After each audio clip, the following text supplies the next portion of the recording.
Hi everyone. Thank you for tuning into this workshop on Zoom fatigue and how to beat it. We're all suffering from it right now, so I hope we can provide some useful information on how to combat it in your life.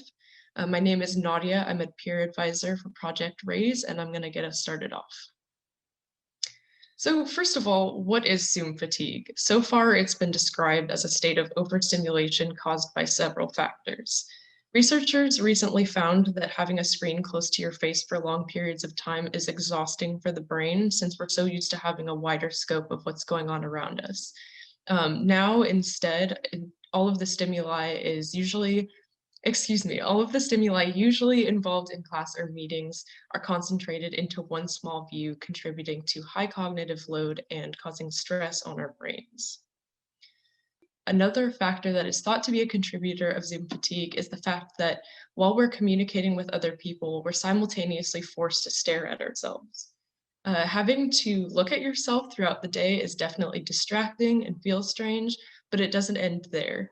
As a result, we tend to think way too much about ourselves and how others are perceiving us in terms of our performance and appearance. Self-critique is exhausting as it is, and experiencing it in the midst of tasks is incredibly draining. It also doesn't help that we're required to be on all the time, given that we know everyone has a clear view of us throughout the entirety of the Zoom call. You know what else is draining?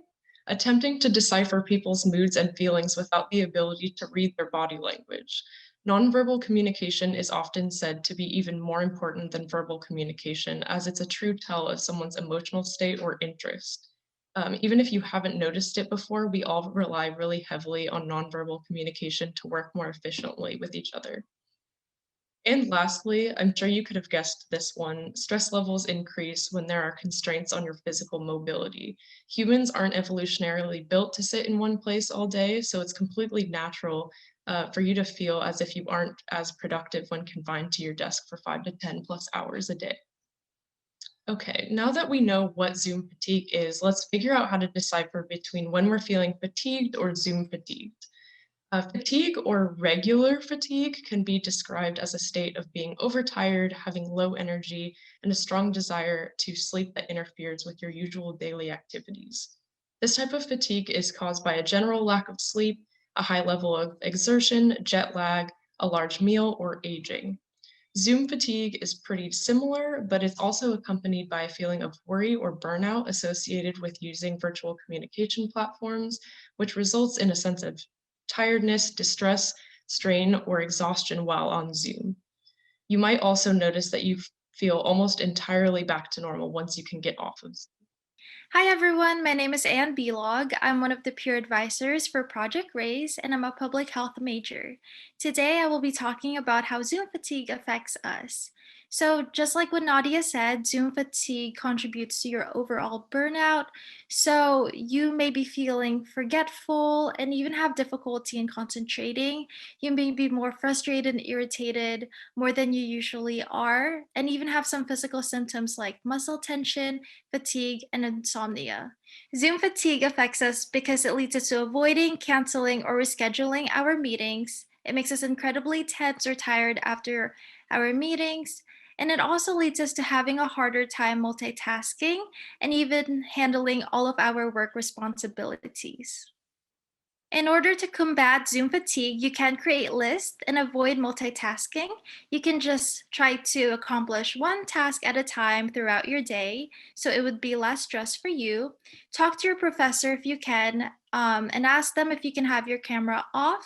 If they don't allow you to, just use speaker view mode. Schedule your breaks, and most importantly, commit to it. Move, go outside, and get some fresh air. And last but not least, utilize. Utilize all of the resources on the next slide. Hello, everyone. My name is Mars. My pronouns are she, her, and they, them, and I am a fifth-year student working with Project Raise as a peer advisor. So we've talked a little bit about what Zoom fatigue is. So next, we're going to talk a little bit about some resources on how to combat it and some skills that you can utilize in this new virtual environment.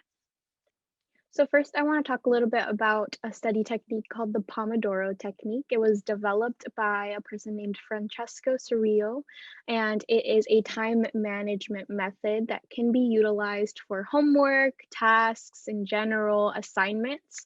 So the idea is that you choose a task that you want to accomplish within a 25-minute time frame. You don't have to finish the entire thing, but when you have long readings or lengthy assignments, it can be very useful to break it up into smaller sections.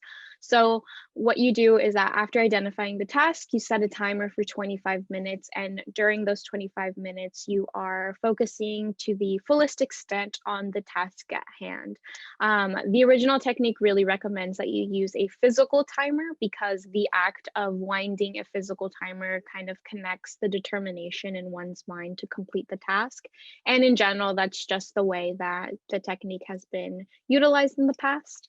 And after those 25 minutes, you'll take a short break, and it really is a short break of about 3 to 5 minutes. And you're supposed to repeat the cycle 4 times. And in those 4 cycles, the amount of work that you are going to get done should be a little bit more than maybe if you were just trying to force yourself to sit and read for 2 hours on end. The biggest thing that I can recommend is if you're trying to utilize this technique, which is something that I do in my own personal studies, is to have a change of environment when you're taking that break. So it actually makes a lot of a difference. Even if I just get up from my desk, walk into my living room, step onto the balcony even, it kind of resets my brain and lets me know that this is time to kind of step away from the task at hand. So it's really useful, definitely something to consider. You can alter it, of course, doesn't have to be something super strict, but it's been helpful for me in the past, and I like to recommend it to friends and students. So next, I want to talk a little bit about how to check in with others when you can't be with them physically. Emotional well-being, mental health is right up there with physical well-being, and it's really important to keep that in mind and to try to maintain that as much of a priority as possible, which can be really difficult in this current environment for all of the different reasons. So checking in with loved ones, while it's a challenge, it's really important to maintain connections when you're far apart. And there are some examples of things that can be implemented in this new virtual environment to still stay connected with folks. So scheduling a recurring Zoom, Discord, or streaming platform watch party. This is something that we've been doing with my friends, especially now that we've had like new shows like WandaVision coming out or different movies. It's been really fun to look forward to seeing something and watching something in community and being able to talk about it afterward. Pen pals. So I am a big supporter of supporting the mail and doing a pen pal situation, but there is an app called Slowly, which lets you send out letters virtually on your phone or other device that it supports. And it's really cool because it mimics the amount of time that it would to send something in the post. So it takes about 1 to 3 days for the letter to arrive, and then you're able to read it, send something back, and you can get paired up with random folks all over the world by interests, or you can join people by username. So it's a really cool, I highly recommend this website or this app, excuse me. And some other examples are creating a question of the week, having virtual lunch or coffee dates over Zoom or FaceTime, Microsoft Teams, any video streaming platform, and sending a monthly postcard. You'd be surprised how many postcards you might be able to find at your local Walgreens or local drugstore. And it's just a fun little thing to send something in the mail, maybe by surprise, and having somebody react. And, having something sent to you means that somebody's thinking about you, and it can make a world of a difference during some of the very consistent routines that we might have been having. So these are some things that I have personally also implemented in my life to stay connected to my loved ones, and hopefully you're able to be introduced to a new idea. Hey everyone, my name is Layla and I'm a peer advisor here at Cal State Fullerton for the RAISE Transfer Program. I'm here to share with you some resources on campus and off campus that you can utilize. First thing, let's talk about social events on campus. So there's many social events that are held by Cal State Fullerton, the RAISE Transfer Program, by departments themselves, such as the math department, computer science department, and so on, that allow students to interact and connect with one another. These are great ways to have a different environment to participate in a more casual setting, informal setting, and make friends and more connections. Cal State Fullerton Discords as well are another way to interact with others in a more informal setting. And these don't necessarily happen on Zoom, they're more of a chat, but it's a great way to connect and relate with other students as well, while getting that feeling of sense of community and support from other students as well, including some advice. And CSUF clubs and organizations provide more community and support for you. So you'll be able to make even more connections and friendships for that you can enjoy throughout the semester. Now you can locate and find out about more of these clubs and organizations that you can join in the RTP Canvas. There is the link that you can go to visit to see these clubs and organizations. Now for some more campus resources. So CAPS is another great resource on campus that students are able to utilize. It is free to most as well. Now, it's here to support us students through these challenging times that we're experiencing.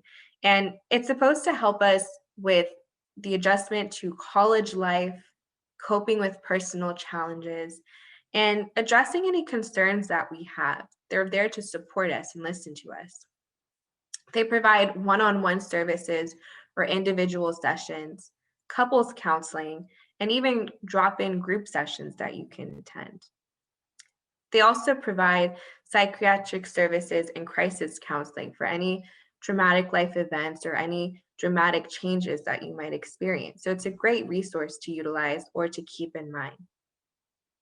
There is also You at Fullerton, which is a virtual wellness platform here to support students as well, also offering free service to us students. It is designed to help us succeed, thrive, and matter.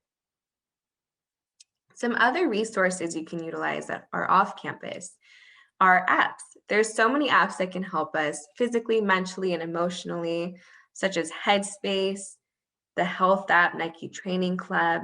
These are all ways that we can do other things like working out, meditation, that can help us ease our mind and take a break from our day-to-day lives. Social media, another great way to take a break and catch up with your friends, to be encouraged to try something new, to engage with others, and also just to express yourself. It's a great way to relate to others and connect with others. And you can use things like Instagram and TikTok or even YouTube to see these. So off-campus organizations are another great way to connect with others and also take this extra time that you might have to volunteer or join a professional organization. It's a great way to boost your professional resume and your personal experience. Now, virtual hangouts are also a great way to connect with others in a more informal setting, to meet with your friends or family and plan virtual or socially distant gatherings or events where you can enjoy movies, games, even a picnic. Thanks so much for tuning in with us today and listening into these resources. I hope they are helpful for you and beneficial for you. Please make sure to email us if you have any questions or if there's any way that RTP can help you.